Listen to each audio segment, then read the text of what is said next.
Ed here with the Digital Digest, and today I wanted to share a quick update on my experience with the Surface Pro 6. Now, I know a lot of you have been waiting, wondering what my impressions are of this latest and greatest refresh from Microsoft, and I had high hopes for the quad-core 8th gen mobile processor that we finally got, even if it is nearly a year old CPU. It does deliver, I can tell you that right at the top, the tablet slash computer slash hybrid, whatever you want to call the Surface at this point. We all know what it really is. It's a laptop, without a keyboard unless you buy one. Really does perform very, very well. And when it comes to basic things like web browsing, you're not going to have any problems. I mean, it really is exactly what you expect it to be. And when it comes to productivity, the same applies.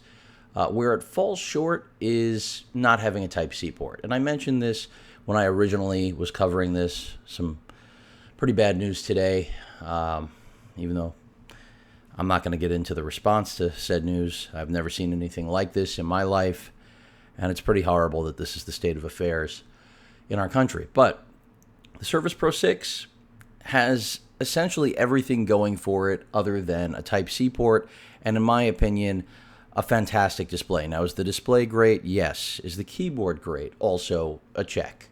Absolutely. But the fact that we have no Type-C port means that even though this is a great productivity machine that you could use for virtually anything, whether we're talking about running CAD, Revit, rendering, essentially anything that can utilize those additional cores, much like my Vaio Z Canvas that I've been using for a long time, and it's been my favorite machine because of its flexibility overall, nothing like it.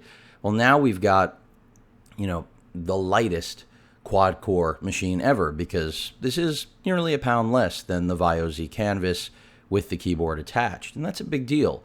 But when I take into account all of the things that we are missing, as I mentioned, I start with the Type-C port, because, of course, that is something that has been standard now for several years.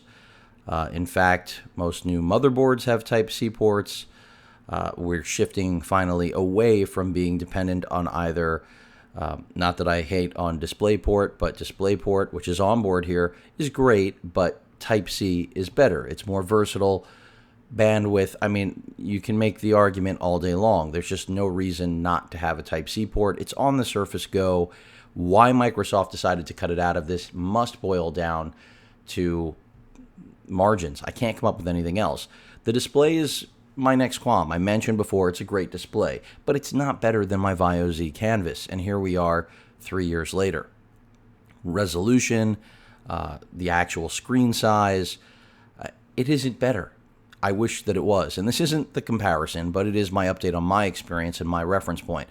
I wish there was a full-size SD card slot on here, like I have with my Vaio Z Canvas. Alas, there's not. You do have a micro SD card slot, which is great, and I could make the argument it's a wash because you could purchase only micro SD cards these days.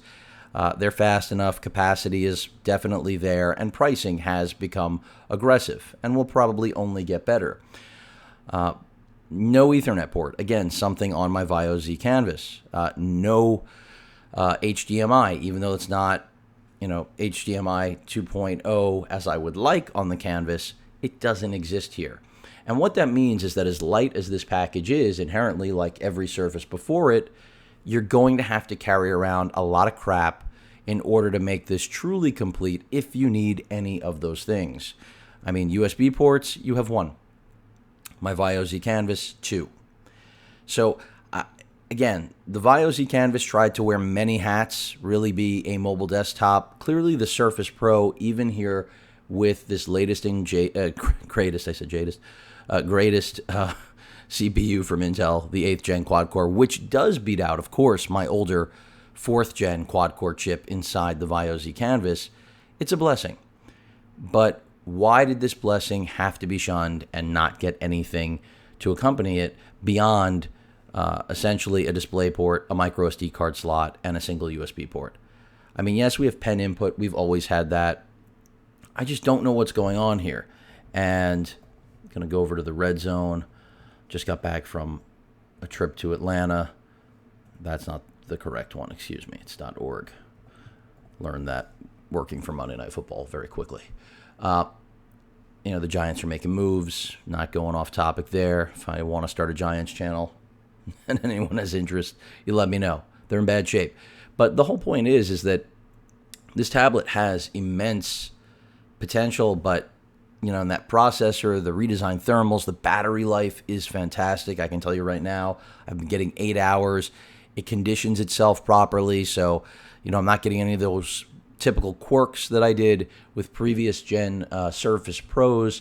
So it's got a lot going for it. And this was as comparable a unit as I could get to my Vaio Z Canvas, which is my reference point, even though it's 3 years old, because top of the line, tablet form factor, mobile computing. That's how I look at it. And I know there are other options out there. I know some of you have posted some of the other options that are coming out. And it's good to see competition. That's what I want to see. I know Samsung has something in the works. But this is the broad-based, the wide, selling, I would say, volume machine that Microsoft has always wanted it to be, whether it's for business use or personal. But I really can't make a compelling argument for anyone to upgrade to the sixth generation. They went back to numbering them. I don't know why in the 5th gen they got, they thought it would be less confusing not to put a number on it. Boy, they realized it was more confusing. So we got the Surface Pro 6. We got the matte black finish, which is really nice. But outside of that, yes, we have an 8 megapixel camera. I can't tell you what else we have. That 8th gen quad-core CPU, if it was complemented by Type-C and I could hook this up to an external GPU, this would be a desktop replacement. Yes, I'd still have to carry around all those extra things I've been talking about, the dongles, the USB hubs, all of those things, but it would be a complete package. Instead, what you have is nearly a complete package. And you better be sure that this nearly complete package is right for you, because what you're looking at here is $2,000 US. Again, this is the Core i7 with 16 gigs of RAM and a 0.5 terabyte NVMe, all of which, is very comparable again to my Vaio Z Canvas. But so far, I'm just not convinced. Battery life is the only thing that's really drastically different.